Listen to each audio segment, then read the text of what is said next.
ጋይጄዝ በገዛ ባለሟሉ ተገደለ። አግሪና በገዛ ልጇ ታርዳ አስክሬኗ እንኳን እንዳይገኝ ከባህር ላይ ተጣለች። በሃይማኖትም ይሁዳ የሚባል ደቀ መዝሙር ጌታውን በጉቦ ለውጦ አሰቅሏል። ይህን የወዳጅ ጠላት ነባር ዕውቀትና ፍልስፍና የበለው ልጆች እንዴት አጣፍጠው እንደሚገልጹት ከልጆቹ አንዱ ለኔ ለሚስጥረኛው እንዲህ አጫውቶኛል። ገና ዛፍ ወፍራም ግንድ ሆኜ ገንድ ሰው የጣሉ ይለታ መጥረቢያ በስል ብረቱ አካሌን ቆርጦ ሲመታ የኔው ዘር እንጨት ነበረ የምሳር እንጨት እጀታ። ማዕረግ አይኖቹን ስዕሉ ላይ እንደተከለ ጉሮሮውን ጠራርጎ እኔም ምለው ብሎ ንግግር ጀመረ። ቤቱ ሁሉ አይኑን ወደሱ ወረወረ። ሰይፍ የሌለው ሚካኤል የለም እንዴ? ወይ ለምን አይጥለውም? የአያካሉ ሚስት ቆሎ የያዘችበትን ወስከንባይ ከእጇ ወደቀ። ማኅበርተኛው ሚካኤል ሰይፉን እነሱ ላይ እንዳይጥለው ሥጋ ነፍሱ በውስጡ ሟሸሸ። አባ በዕደ ማርያም በተቀመጡበት 3 ጊዜ አማተቡ። በስመ አብ ወልድ መንፈስ ቅዱስ፣ በስመ አብ ወልድ መንፈስ ቅዱስ፣ በስመ አብ ወልድ መንፈስ ቅዱስ። እንደምንም አፋቸውን አላቀው ንግግር ጀመሩ። አበስኩ ገበርኩ። ልጅ ማዕረግ ምን ነካህ? እኩዮችህ አለቁብህ? አባ ጥያቄ ነው እኮ ሰላማዊው ሚካኤል የለም ወይ ማለት ምን ክፋት አለው? አንተ ሰይጣን አይደለህ? ምን አሰጋህ? ሰይፍ ቢይዝ ባይዝ? አሃ ሊጠብቀኝ ነው እንደያዘው ሊቀ መላኩ ድረስ። ኧረ ማዕረግ ተው። ምን አጠፋሁ? እኔ ፈሪ ነኝ። የጦር መሳሪያ አልወድም። ፈራሁ። እንዴት አድርጌ ልቅረበው? በዛ ላይ አሁን ወለድሁ። ልጄን ከፍ ሲል የት ልላከው? ጎረቤት አስፈሪ ስዕል አድኖዎች ይመለከታል። ወንጌል ሰባኪዎች ጋር ብልከው ካራቴ ያሳዩብኛል።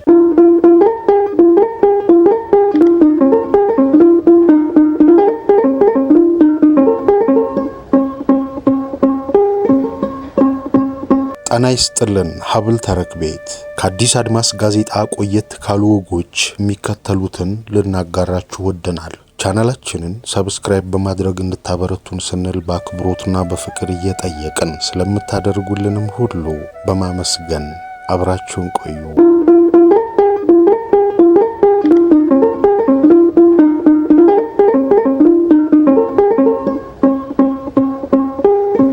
የበለው አብራኮች ሚስጥር። የሻው ተሰማ የኮተቤው በለው ገበየሁ ከመጀመሪያ ባለቤት ከሙሽሪት ጥበብ 3 ልጆች ወለደ።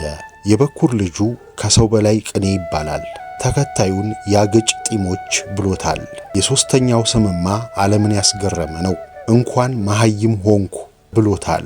በለው መቼም ተንኮለኛ ነው። ከጥበብ ለወለዳቸው ልጆቹ ለምን እንዲህ ያለ ስም እንዳወጣ ከፈጣሪ ከራሱ ከበለው ከባለቤቱ ከሙሽሪት ጥበብና ከእኔ በስተቀር የሚያውቅ የለም። ፈጣሪም ሚስጥሩን አይናገርበትም። እሱም ባለቤቱም ለእኔ በስተቀር ለማንም አይናገሩም። እኔም ብጠየቅ ቅኔ ነው ከማለት አልፌ ሌላ ሚስጥር ትንፍሽ አልልም። የበለው ገበየሁ ልጆች ለኔ የልብ ወዳጆቼ ሆኑ። የመዋደዳችን ምክንያት ሚስጥራቸውን ለሌላ ሰው አለመናገሬ ነው። ከወዳጅነታችን ጥናት የተነሳ ከሌሎች የሚደብቁትን ሚስጥር የጤፍ ፍሬ ታህል ሳያስቀሩ ነው እቤቴ ድረስ መጥተው የሚያውጉኝ። እኔም ስደብቅ ኖሬያለሁ። ዛሬ ግን አልቻልኩም። ቀሰፈኝ። እንደ ንጉሥ ጸጉር ቆራጭ እዚህ ጉድጓድ አፍ ላይ መተንፈስ አለብኝ። ለምሳሌ አንዱ ልጁ አንድ ጊዜ የበላይ አካላትን እንዴት እንደተናገራቸው እንዲህ አጫወተኝ። የበላይ አካላት በተስፋ ግብዣችሁ ነገ ትጠግባለህ አትበሉኝ ባካችሁ፣ እናንተ ብሉልኝ ለዛ ካበቃችሁ። መቼስ ይህን ለልብ ወዳጅ ካልሆነ ለማን ያጫውቱታል? የበላይ አካላቱ ታዲያ ምን አሉህ ብዬ ስጠይቀው አልተጣሉኝም፣ ምክንያቱም ለዛ ካበቃችሁ ስል የመረቅኳቸው መስሏቸው። እርጉማን ስለሆናችሁ የነገን ጀንበር አታዩም፣ ፈጣሪ ቀስፋችኋል፣ ዕድሜያችሁ አጭር ነው፣ አትሰነብቱም እንዳልኳቸው አልገባቸውም አለኝ። መቼስ ይሄም መሰል ሚስጥር ለልብ ወዳጅ እንጂ ለማይነገራል። ሌላው ልጁ ደግሞ እንዲህ የሚል ጥብቅ ሚስጥር አጫወተኝ። በዋጋ ንረት ጢስ ህሊናዬ ጠቁሮ፣ በሂሳብ መብረቅ ምች መንፈሴ ገንትሮ፣ በተመኑት መርዶ እግሬ ተደናብሮ፣ በኑሮ ጠረባ ቅስሜ ተዘርሮ፣ ቆሜ ከተኛ ሰው እኩል ነኝ ዘንድሮ።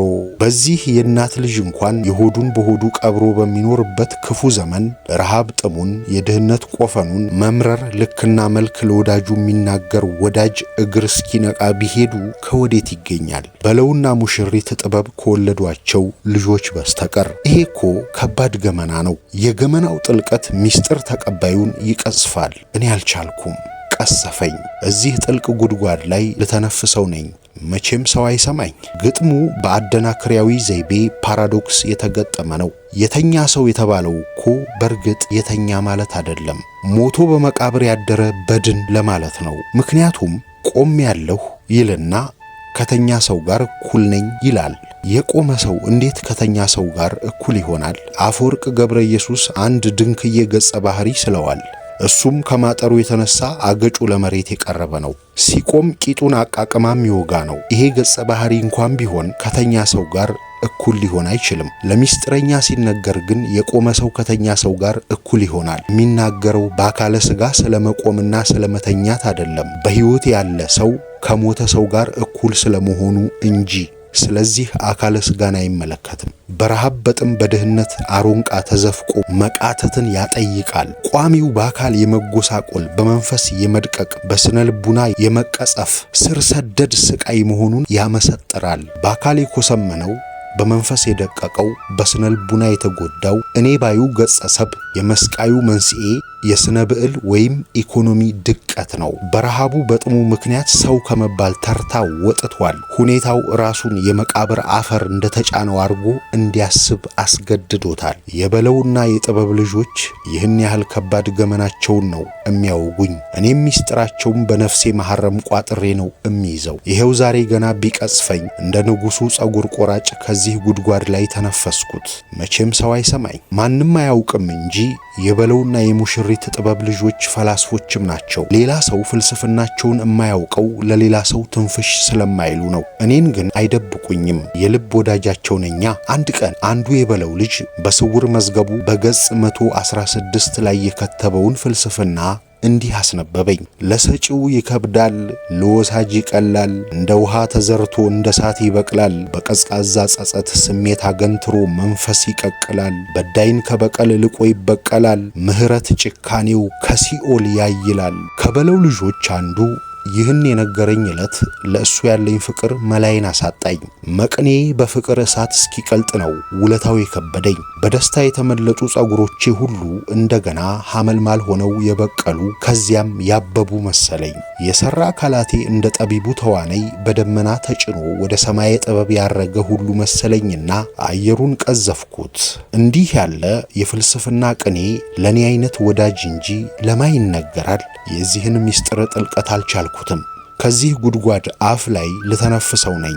የሚስጥሩ ጥልቀት ከእይታ ብርቅዬነት ይመነጫል። ከስነ ግጥም ጣዕም ማመንጫዎች አንዱ ነገሮችን ካልታዩበት አቅጣጫ ተመልክቶ አዲስ እንድምታ እንዳላቸው ማሳየት ነው። እኔ ጅሉ አንድን በድየው ይቅርታ ቢያደርግልኝ ደስ ብሎኝ እየፈነጠስኩ ነበር የሚሄደው። በቀል መሆኑ ከቴውንም አይገባኝም። ባለቤቴም እንዲሁ ነበር የምታምነው። ባልና ሚስት ከአንድ ይቀዳል ነው ነገሩ። ልጆቼም እንደዚያው ያምናሉ።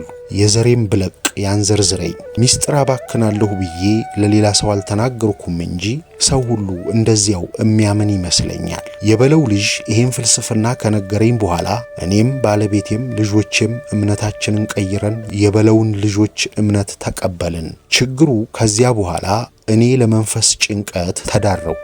ይህም የሆነው ከዚህ ቀደም ሚስቴን በድያት ይቅርታ አድርጋልኝ ስለነበረ ነው። አንድ ዕለት ሰክሬ ገብቼ በሙሉ አይኔ የማላያትን ባለቤቴን ክፉ ተናገርኳት። ከዚያም መጠጡ ክፉኛ ተጣልቶኝ መኝታ ቤታችንን እንዳይሆን አደረግኩት። በበነጋው ልጆቼ ተቆጥተው ጉዴም ቢነግሩኝ እምገባበት ጠፋኝ። ጓደኞቼ ናቸው እኮ ጉዴ ሰሩኝ። አበሉ የሚባል ጓደኛችን ወደ ውጭ ሊሄድ ነው ብለው ጋበዙኝ። ጠጥቼ የማላውቀውን 2 ቢራና 1 መለኪያ ኮኛክ ጋቱኝ። ከዚያ አይሆኑ ስሆንባቸው በመኪናቸው አምጥተው ከቤቴ ወርውረውኝ ሄዱ። ባለቤቴ ደግሞ አይታም አታውቀውን ጉዴን ስታይ ተነጫነጨች መሰለኝ። የምን መነጫነጭ ነው? እንዲያውም ገና እሰክራለሁ አልኳት። እኔማ ምኑን አውቄው። ነግቶ ነፍሴን ሳውቅ ልጆቼ ታሪኬን ቢነግሩኝ እንዴት ብዬ ከባለቤቴ ፊት ልቁም? በጭንቀት ልፈነዳ ሆነ። ባለቤቴ ቢቸግራት የንስሐ አባታችንን ጠርታ ኖሮ መጥተው በመስቀላቸው ገሰጹኝ። ሰው አፈር ነው ታጥቦ አይጠራም። ምንም መልካም ሰው ብትሆን መሳሳትህ አይቀርም። ስለዚህ ነጻ ሁን አሉኝ። እኔም ምክራቸውን ተቀብዬ ከባለቤቴ እግር ስር ተደፍቼ ይቅርታ ጠየቅኩ። እሷም ከልቧ ይቅር አለችኝ። በቀደም የበለው ልጅ ይህን አዲሱን ፍልስፍና ካሰረጸብኝ በኋላ ግን ጸጸቱ እንደገና አገረሸብኝ። ለካ ባለቤቴ ይቅርታ ማለቷ መበቀሏ ነው ማለት ጀመርኩ። ውስጤ ተናወጠ። ይሄው እንቅልፍ ባይኔ ከዞረ ዛሬ ስንተኛ ቀኔ። ቢጨንቀኝ አሁን የንስሐ አባታችንን እንደገና ላስቸግር ነው። ባለቤቴ ቀጥታኝ ከጸጸቴ ነፃ ልውጣና እንቅልፌን ልተኛበት። ለምን ዝርግፍ ወርቅ አይሆንም? ለምን 40 ጅራፍ አይሆንም? ለምን አፍዴራ ውርጄ አሞሌ ጨው በጭንቅሌ የተሸክሜ ማምጣት አይሆንም? የፈለገችውን ተቀጥቼ ነፃነቴን ማግኘት እሻለሁ። የበለው ልጆች እኔና ቤተሰቤን ካጠመቁባቸው አዳዲስ ፍልስፍናቸው መካከል አንድ እንድገም። ላመኑበት የወደቁ ለወደቁለት ቆመዋል። ላመኑበት የሞቱም ለቆሙለት ወድቀዋል። አምነውበት የወደቁ ሳያምኑበት ቆመው ካሉ በብዙ መልክ በብዙ አይነት በብዙ ዘርፍ ይሻላሉ። በለው ልጆቼ ለግፉአን የቆሙ መሆናቸውን ከኔ በስተቀር ማን ያውቃል? እነሱም ሰው እንዲያውቅላቸው አይፈልጉም። የነሱ እምነት ጽዋው ሲሞላ የሚሆነው ይሆናል ነው። እያንዳንዱ እንደ ሥራው፣ እያንዳንዱ እንደ ችሎታው የሚያገኝበት ጊዜው ተቃርቧል ይላሉ። ለግፉአን ያላቸውን ራእይ በለተመዝገባቸው እንዲህ አስፍረውት ለማንም ሳያሳዩ ለኔ ብቻ አስነብበውኛል። ከረጅሙ ባጭሩ እንዲህ ከጉድጓዱ ላይ ልተንፍሰው የፍትህ እሳቱ ምድሪቱን ሲበላ የመስፈሪያው አመድ ጉድጓዱ ሲሞላ ተስፋ ተንጠራርቶ ወኔህ ተንጠልጥላ በበድን እርካብ በወደቀ ገላ ትጠራለህ ያኔ ትወጣለህ ኋላ። የበለውና የሙሽሪት ጥበብ ልጆች ነባሩን እይታ ነባሩን ፍልስፍና አዲስ አድርጎ አሳምሮ በመቀኘት ረገድ ማያህላቸዋል፣ ለጉድ ያጣፍጡታል። ለምሳሌ በነባሩ ፍልስፍናችን የወዳጅ ጠላት አደገኛ መሆኑን የሚናገሩ ተረቶች፣ ምሳሌያዊ አባባሎች ሞልተዋል። ከድርሳናትም ያነበብናቸው የጋይጄዝና የንግሥት አግሪፒና ታሪኮች አሉ። ጋይጄዝ በገዛ ባለሟሉ ተገደለ። አግሪና በገዛ ልጇ ታርዳ አስክሬኗ እንኳን እንዳይገኝ ከባህር ላይ ተጣለች። በሃይማኖትም ይሁዳ የሚባል ደቀ መዝሙር ጌታውን በጉቦ ለውጦ አሰቅሏል። ይህን የወዳጅ ጠላት ነባር ዕውቀትና ፍልስፍና የበለው ልጆች እንዴት አጣፍጠው እንደሚገልጹት ከልጆቹ አንዱ ለኔ ለሚስጥረኛው እንዲህ አጫውቶኛል። ገና ዛፍ ወፍራም ግንድ ሆኜ ገንድ ሰው የጣሉ ይለታ መጥረቢያ በስል ብረቱ አካሌን ቆርጦ ሲመታ የኔው ዘር እንጨት ነበረ የምሳር እንጨት እጀታ። ከዚህ ከነባር ፍልስፍናችን ጋር ተያይዞ የበለው ልጆች ያካፈሉኝ ብዙ የቅኔ ሚስጥር አለ። ግን ስንቱን ልናገረው? የበለው ልጆች ከአያታቸው ከበለው እናት በቀር ለምንድነው ሌሎች ሴቶችን የማያደንቁት እያልኩ ሳሰላስል ይሄው ዛሬ ስንት ጊዜ። የበለው ልጆች ከአያታቸው ከበለው እናት በስተቀር ለምንድነው ሌሎች ሴቶችን የማያደንቁት እያልኩ ሳሰላስል ይሄው ዛሬ ስንት ጊዜ። እንዲያውም ብዙ ጊዜ እንዳጫወቱኝ ዘረ ሔዋን ብዙ የሚብጠለጠል ሕጸጽ አለባቸው። እናም ያንን እያነሱ የበለው ልጆች ያጫውቱኛል። ለምሳሌ አንዱ የበለው ልጅ አንድ ቀን እንዲህ ብሏት እንደነበረ አጫውቶኛል። ምናልባት አፍቅሯት የከዳችው ዘረ ሔዋን ልትሆን ትችላለች። ይወደኛል ብለሽ ለሰው ብታወሪም አልወደውም ብለሽ ለሰው ብታወሪም ምንም ባትወጂኝ እኔን ባታፈቅሪም ያንቺን መወደድ ግን ሳትወጂው አትቀሪም። የበለው ልጅ ሴቲቱን በመጀመሪያና በሁለተኛው ስንኝ ሽርክት ነሽ፣ ቱልቱላ ነሽ፣ ሚስጥር መቋጠር አትችም እያላት ነው። የሰው ገመና አሳልፎ ለሰው መስጠት እምትወጂ ከንቱ ነሽ እያላት እኮ ነው። ነገሩ ግን እውነት ነው። ሚስጥሩን የባቄላ ወፍጮ ስታደርግበት ታዲያ ምን ይበል? ሌላኛው ልጁ ደግሞ ሌላዋን እንስት ምን እንዳላት ነግሮኝ በሳቅ ልሞት። ከረጅሙ ባጭሩ እንዲህ ነው ያላት። እኔም አንድ ወዳጅሽ አንቺኑ ፍለጋ ሳሙና ነሽ ብዬ እጄን ብዘረጋ ባልጨብጥሽ እንኳን ጫፍሽን ልነካ ብንትን አልሽብኝ አረፋ ነሽ ለካ። ጉድ ነው! ከሳሙናም አሳንሶ አረፋ አደረጋት እኮ። ባዶ ነሽ፣ የሚያዝ የሚጨበጥ ቁም ነገር የለሽም አላት እኮ። እንዲህ ከመባልስ ሞት ይሻላል። ደሞ ሌላው ልጁ ሔዋን የምትባለውን የዘለፋ በረዶ እንዳወረደባት ሲነግረኝ ጆሮዬን በርግጄ አይኖቼን አፍጥጬ ነው ያዳመጥኩት። ይችማ መቼም የበለው ልጅ ሚስት መሆን አለባት። ምክንያቱም በቅርበት እንደሚያውቃት ግጥሙ አሳምሮ ይናገራል። እግርሽ ወዳጅሽ ነው ወደ አንቺ ይሮጣል፣ ጆሮሽ አክባሪሽ ነው ቃልሽን ያዳምጣል፣ ዓይንሽ አድናቂሽ ነው ገላሽ ላይ ያፈጣል፣ ልብሽ ለስሜትሽ ጠብ እስኪል ይቀልጣል፣ አንቺም ያንቺ አፍቃሪ የኔም ቅናት አይጣል፣ ቅሪብኝ ያው ሞት ነው ሌላ ምን ይመጣል። ሰው አይስማኝ እንጂ ልጁ በሔዋን መወስለት ሳቢያ ከመመረሩ የተነሳ በሕይወቱ ቆርጧል እኮ። ደግነቱ የአባቱ በለው ገበየሁና የእናቱ የሙሽሪት ጥበብ ጸሎት ይጠብቀዋል። ወላድ በድባብ ትሂድ ሌላዋን ቆንጆ መዘው ያመጡታል። ዕድሜ ለአባትና ለእናቱ፣ ዕድሜ ለአዋሳ ቆንጆዎች። የበለው ልጆች ዘረ ሔዋንን በወቀሳ ይወርዱባቸዋል። ደግነቱ ሰው ሰምቷቸው አያውቅም። የሴቶቹ ተቆርቋሪ ነን ባዮች ቢሰሙ ምን ይሉ ይሆን? ለነገሩ ማን ነግሯቸው? ልጆቹ ከኔ በስተቀር ለማንም አይናገሩም። ከከፋ ለራሳቸው ለሴቶቹ ይነግሯቸዋል እንጂ። የበለው ልጆች ጥብቅ አማንያን መሆናቸውን ከኔ በስተቀር ማን ያውቃል? እስኪ ይምጣ። እነሱ ግብዞች ስላልሆኑ ሃይማኖታቸውን በልባቸው ነው የሚይዙት። እኔም ይህን ያወቅኩት አንድ ዕለት ገጸ መጽሐፍ በተባለው ቤተክርስቲያን ማህሌት ቆመው ሲያዜሙ ነው። በማህሌቱ ጊዜ እንዲህ የሚል ቅኔ ሲቀኙ በጆሮዬ በመስኮቱ ሰምቻለሁ። ቀጭድ ፌን ጠራርጎልኝ እንድነጣ ጎለጎታ ላይ ተቸንክሮ የተሰጣ ጭቅቅቴ ያጠቆረው ነጭ ፎጣ ጌታችን መድኃኒታችን ኢየሱስ ክርስቶስን እኮ ነው እንዲህ የተቀኙለት። ለነገሩ ሌላም መወድስና ቅኔ ሰምቻለሁ። መቼም ሁሉን ሲናገሩት ሆድ ባዶ ይቀራል ብዬ ልለፈው እንጂ። እንግዲህ ስለነዚህ የልብ ወዳጆቼ ምን ልበል? የነሱን የልብ ወዳጅነትና ጥበበኝነት አውግቼም አልፈጀው። ለነገሩ ከሙሽሪት ጥበብ ከበለው ገበያው ተወልደው እንዲህ ሆነው ባይገኙ ነው የሚገርመው። እኔ ታዲያ ሚስጥራቸውን በነፍሴ መሐረም ነው ቋጥሬ ያስኩት። ለማንም ትንፍሽ አልልም። ዛሬም ያወራሁት እንደ ንጉሡ ጸጉር ቆራጭ ከጉድጓድ አፍ ላይ ሆኜ ማንም ስለማይሰማኝ ነው። እስኪ ልገላመጥ። መቼስ በአካባቢ ሰው የለም አደል? አዎ ማንም የለም። ከጉድጓዱ በስተቀር ማንም አልሰማኝም። ግን እዚህ ጉድጓድ ላይ ከዘመናት በኋላ ሲቆርጡት ወይ ሲነፉት የበለው ልጆች ሚስጥር የሚል ሸምበቆ ይበቅል ይሆን? እንጃልኝ። እግዜር ያውጣኝ አቦ። የንጉሡ ጸጉር ቆራጭም እኮ እንደኔ የቀጸፈውን ሚስጥር ለጉድጓድ አውርቶ ነው በኋላ ንጉሡ ቀንዳላቸው የሚል ሸምበቆ ከላዩ ላይ የበቀለው።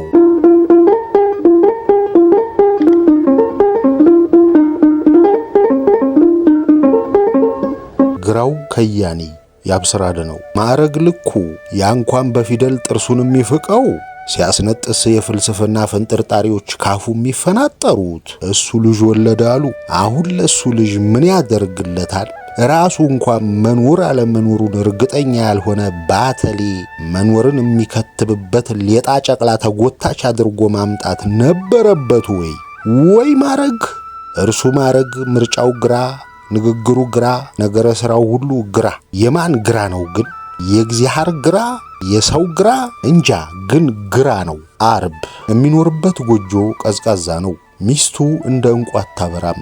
ቅንጡ የቤት ዕቃዎች የሏቸውም። ዘናጭ አይደለችም። ብዙ ጊዜ ድምጻቸው አይሰማም። አንዴ ለመጻፍ ከተቀመጠ ቀን አይልም። እንዳቀረቀረ ውሎ ያድራል። ሚስቱ የሚበላውንና የሚጠጣውን በተቀመጠበት ታመጣለታለች። እጆቿን እየሳመ ተቀብሎ በሩን ዘግታለት እስክትወጣ በስስት ዓይን ይሸኛታል። የጽሑፎቹ የመጀመሪያዋ አንባቢ እሷው ነች። እይታዋን ልክ እንደ ስዕሎቿ ይወደዋል። አንድ ሁለቴ ጽፎ የጨረሰው ላይ ቀጥላ ጽፋ አስደምመዋለች። ቤታቸው ላይ የተሰቀለ የሰርግ ፎቶ የላቸውም። ነፍሱ እስክትወጣ ይወዳታል። በአደባባይ ቀለበት ይዞ አልተንበረከከም። እሷም አፏን ይዛ አልተደነቀችም። ትወደዋለች። በተሽቀረቀረ አለባበስ ልቡን አላጠፋችውም። ያፈቅራታል። እንደ ሐር ወደሚለሰልስ ሕይወት አልወሰዳትም። ለመውለድ አብረዋ መንትተዋል። ደጅ የሚያድረውን ወላጅ አልባ ልጅ ከነሱ ከሚወለደው ምንድነው የሚለየው ብለው ተብሰልስለዋል። በተጋቡ በሰባተኛ ዓመታቸው ወለዱ። ልጅ ከተወለደ ከ8 ወር በኋላ ደግሞ ብዕሩን አነሳ። ሲሞነጫጭር ዋለ። አመሻሽ ላይ ሚስቱ የሚወደውን ሻይ ይዛለት ወደ ማንበቢያ ክፍሉ ገባች። እየጻፈ የነበረበት ወንበር ላይ ለጠጥ ብሎ እንቅልፍ አሸልቦታል። ብዙ አዲስ የተጻፉ ገጾች ጠረጴዛው ላይ ተበታትነዋል። የመጀመሪያው ገጽ ላይ አይኑ አረፈ። ቀስ ብላ አንስታው ወደ መኝታ ቤቷ ሄደች። ያስተኛችው ልጅ አጠገብ ተንጋላ ማንበብ ጀመረች። ለቅሶ ቤት ነጭ ጻዕዳ ለብሶ እንደታደመ ሰው በኑረቴ ውስጥ ስስቅ አልያም ስደሰት ነውረኝነት ይወረኝ ጀምሯል። ጤናዬም መሃል ኩርማን ለብቻው እንደሚጎርስ ትከሻዬን ለስክስታ መስበቅ እሳቀቃለሁ። አጀብ! አንዳንዱን ለፈንጠዝያ ፈጠረው። አይኖቹን ከተድላ ሰፈር መንቀል ያልቻለ ምንኛ ታድሏል። ሕይወት ከድግስ ቤት አልፋ እማትታየው አዱኛ ታርቆታል። ምን ሲል አይኔ አበሳ ማየት ቀለለው? ለምን ከሳቅ ይልቅ ያለቀሰ ሳበኝ? ማን ረግሞኝ ነው ከበላሁት እንጀራ ጀርባ ያለውን ሚስጥር እማነፈንፈው? ለምን ዝም ብዬ አልኖርም? ያልበላኝን ለምን አካለሁ? ብዕሬ የዓለምን ተድላ ለመጻፍ ለምን ይለግምብኛል? ደስተኞች አሸናቸው፣ ጨዋታቸው ለምን አይጠራኝም? ሰርክ አጉረምራሚ አረፍተ ነገር መሰደር፣ አልቃሻ ቃላት መቀመር ይታክታል። ብርሃንን ማንቆለጳጰስ ይታሰበኛል። ግን የት ያየሁትን? ተስፋን ከታቢ መሆን ጠልቻ አይደለም። ከየት አባቴ ላምጣው ጃል? ፈጣሪ ሰውን በወራት መስሎ የሚፈጥር ከሆነ እንግዲህ እኔ ሐምሌ ነኝ። እኚህ ዘላለም ጭጋግ የወረሰኝ ወድጄ ሳይሆን እውነት ጨለምተኛ ያደረገኝ የሰው ሐምሌ ነኝ። እንዴት? ባለፈው ለጎረቤታችን ትዕግስት ምዕራብ አፍሪካ ለንግድ የሚመላለሰው እጮኛዋ ቀለበት አጠለቀላት። አበጀ! ማታውኑ ስትክለፈለፍ መጥታ ቀለበቱን አሳየችን። እጅግ የሚያምር ነጭ ወርቅ ነው። አደነቅኩላት። ከኮንጎ ይዞልኝ መጥቶ ነው አለችን። ምላሽ ለመስጠት ዘገየሁ። እሷንና ሚስቴን እዛው አስቀምጬ ሐሳብ የነጎደ ወርቋ እንዲህ ሳይሽሞነሞን በፊት የሆነ የኮንጎ ጫማ ውስጥ ትንንሽ እጆቹ ያልጠና ልጅ መሬት እየቆፈረ አፈር እያንጓለለ በትንሽ ጣቶቹ አንኳር እየፈለገ በአግባብ እህል ሳይበላ ዋለ። ቆፍሮ ሲያወጣ የዋለውን በአፈር የተለወሰ ወርቅ ተቀብለው ሆድቃውን ገልብጠው መፈተሽ የሚያምራቸው ካቦች መለመላውን አቁመው ከፈተሹት በኋላ ጥቂት ሳንቲሞች እጁ ላይ አፍሰው ሸኙት። ቀለበቱ ላይ ርሷ የእጮኛው አሻራ ይታያል። እኔም አላውቀው የኮንጎ ሕፃን አሻራ ይከሰትልኛል። ላይሆንም እኮ ይችላል። ግን ሊሆንም ይችላል ደግሞ። መቼ እንፈወሳለን? 160 ሚሊዮን ሕፃናት በዓለም አቀፍ ዙሪያ ጉልበታቸው ይበዘበዛል። ማለትም ዓለም ላይ ካለ 10 ሕፃን አንዱ በሕገ ወጥ መንገድ ለጉልበት ብዝበዛ ይዳረጋል። አዋቂ ግን እንዴት ያስጠላል! ሰው ግን መቼ ነው ሰው የሚሆነው? ቁመታቸው አሰሪዎቹ ታፋ ጋር የማይደርስን አቅም አልባ ነፍስ ምን ጋኔን ቢያገኛቸው ለጥጥ እርሻ ተመኙት። ትንንሽ እጆቻቸው አያሳዝኑምን? የዓይናቸው ፍጹም ንጣት የሚነበብበት ረዳት አልባነት አንጀታቸውን አያላውሰውም? ከጉልበታቸው እስከ ተረከዛቸው አጭር መሆን አያንሰፈስፋቸውም? ምንድነው የሆነው? ሃይማኖትና ፍልስፍና ያልጠገነው ስብራታችን ተስፋው ከወዴት ነው? ሰው ራሱን ሌላኛው ሰው ውስጥ ማየት ከተሳነው የትኛው ብትርስ ወደ ቀናው መንገድ ይመራዋል? ያው ምን ማድረግ ይቻላል? መተው እንጂ። መተው ማለት የትኛው? የኛ ልጆች ሲሆኑ መዝገበ ቃላችን ላይ የሌለው መተው አንድንም ወይ እማናውቀውም ብላቴና ተሟግተንለት አንድንም? ለጋ እጅ የሰራውን ለመብላት ተጠይፈን አንድንም? የዘመድ ልጅ ከገጠር አምጥተን መበደል አቁመን አንድንም? ንጹሃን በሐሰት ዘብጥያ ጥለን ልጆቹን ከመበተን ተቆጥበን አንድንም ወይ? የ16 ዓመት ድንግል ታዳጊ ጭፈራ ቤት ማጫረት አቁመን ከሰብአዊነት አንታረቅም ወይ? ስካራችን መቼ ይለቀናል? ድንጋይ ልባችን መቼ በሰው ፍቅር ይሸነፋል? ሰው ለመሆን አይነጋም ወይ? አንብባው ስትጨርስ አይኖቿ በእንባ ተሞሉ። ሌቦ አምጪ ወረቀቴን! መች መጥቶ ጎኗ እንደተገተረ አላየችውም ነበር። የኔ ማረግ ወዬ፣ የኔ ሰው ወዬ፣ እስክሞት ቀፈኝ። አጠገቧ መጥቶ በቀስታ ተቀመጠ። ተጠመጠመችበት። እንባዋ ደረቱን ሲያረሰው ይሰማዋል። ርዕሱ ይጻፋል። ብዕሩ ነፍሷን ይነካል። ብሩሿን ታነሳለች። የጋራ እውነታቸውን ትስላለች። ረዥም ሰዓት ስዕሎቿ ላይ ፈዞ ይቆያል። ሕይወትን በዝምታ የሚያረሱ ጥማድ ነፍሶች። ቅዳሜ የሚካኤል ዝክር አያአካሉ ልጅ ልከው አስጠሩት። ቤቱ ተጋድሞ እያነበበ ከነበረበት እየተወናገረ ወጣ። የሰፈሩ አድባር የሚባሉ ሰዎች ሁሉ አያካሉ ቤት ተኮልኩለው ጠላ እየተጎነጩ የሞቀ ጨዋታ ይዘዋል። ማዕረግ ስብስቦች ደህና ዋላችሁ ብሎ ተቀላቀለ። ስለ ባድመ ጦርነት የጦፈ ክርክር ይዘው ነበር። ማንም ከቁብ ቆጥሮ ሰላምታውን አልመለሰለትም። ቤቱ ደስ የሚል ድባብ አድብቶበታል። ቄጤማ ተጎዝጉዞ በዕጣን ታፍኖ ቡና እየተፈላ ነው። የአያካሉ ሚስት ላሉ የጎደለ ብርጭቆ እያየች ትሞላለች። ዳቦና ቆሎ ሰዎቹ ፊት በሞቴ እያለች በፈገግታ ተሞልታ ታስቀምጣለች። መስኮቱ ጥግ የቅዱስ ሚካኤል ስዕል በትልቁ ስስ ነጭ ጨርቅ ተሸፍኖ ተቀምጧል። ለአፍታ በዝምታ ካስተዋላቸው በኋላ ማዕረግ አይኖቹን ስዕሉ ላይ እንደተከለ ጉሮሮውን ጠራርጎ እኔ የምለው ብሎ ንግግር ጀመረ። ቤቱ ሁሉ አይኑን ወደሱ ወረወረ። ሰይፍ የሌለው ሚካኤል የለም እንዴ? ወይ ለምን አይጥለውም? የአያካሉ ሚስት ቆሎ የያዘችበትን ወስከንባይ ከጇ ወደቀ። ማኅበርተኛው ሚካኤል ሰይፉን እነሱ ላይ እንዳይጥለው ስጋ ነፍሱ በውስጡ ሟሸሸ። አባ በዕደ ማርያም በተቀመጡበት 3 ጊዜ አማተቡ። በስመ አብ ወልድ መንፈስ ቅዱስ፣ በስመ አብ ወልድ መንፈስ ቅዱስ፣ በስመ አብ ወልድ መንፈስ ቅዱስ። እንደምንም አፋቸውን አላቀው ንግግር ጀመሩ። አበስኩ ገበርኩ። ልጅ ማዕረግ ምን ነካህ? እኩዮችህ አለቁብህ? አባ ጥያቄ ነው እኮ ሰላማዊው ሚካኤል የለም ወይ ማለት ምን ክፋት አለው? አንተ ሰይጣን አይደለህ? ምን አሰጋህ? ሰይፍ ቢይዝ ባይዝ አሃ ሊጠብቀኝ ነው እንዴ ያዘው? ሊቀ መላኩ ድረስ። ኧረ ማረግተው ምን አጠፋው? እኔ ፈሪ ነኝ። የጦር መሳሪያ አልወድም። ፈራሁ። እንዴት አድርጌ ልቅረበው? በዛ ላይ አሁን ወለድሁ። ልጄን ከፍ ሲል የት ልላከው? ጎረቤት አስፈሪ ስዕል አድኖች ይመለከታል። ትምህርት ቤት አድዋን ያስተምሩብኛል። በየመንገዱ ጋሻና ጦር የተሳለበት አጥር ሲያይ ያድጋል። ወንጌል ሰባኪዎች ጋር ብልከው ካራቴ ያሳዩብኛል። እኔ የት ልሂድ? አባ ትካዜ ገብቷቸው ትኩር ብለው እያዩት ልጄ ልብህ እውነትና ሰላምን ከፈለገ በጠበቅክበት መንገድ አይሁን እንጂ አታጣውም። ለአንዳንዱ ነገር ጊዜ መስጠት መልካም ነው። ባለሰይፉን ሚካኤል ያስነበበህ መጽሐፍ በግፍ የተሰቀለውን መድኃኒታችንን ክርስቶስንም አስነብቦሃል። ተግተህ ካልመረመርኸው ከፊትህ ያሉትን ጠይቀህ ማወቅ ጉጉት ከሌለህ ዕዳው ገብስ ነው። ልጄ መጠየቅ መመርመር ጥሩ ነው እርሶ አሉ። ላፍታ ቤቱ እረጭ አለ። አዲስ ፊቶች ማኅበር ቤቱን ሲቀላቀሉ የቀድሞ ጨዋታ ዳግም ተጀመረ። ማዕረግ ተሰናብቶ ወጣ። እጆቹን ወደ ኋላ አጣምሮ በቀስታ ወደ ቤቱ አዘገመ። ያ ምሽት የጽሑፍ ቆሌ ራቀው። ገብቶ ልጁን ሲያጫውት አመሸ። ሚስቱን አቅፎተኛ። እሁድ ጎህ ሳይቀድ እንቅልፉን ጨርሶ ነቃ።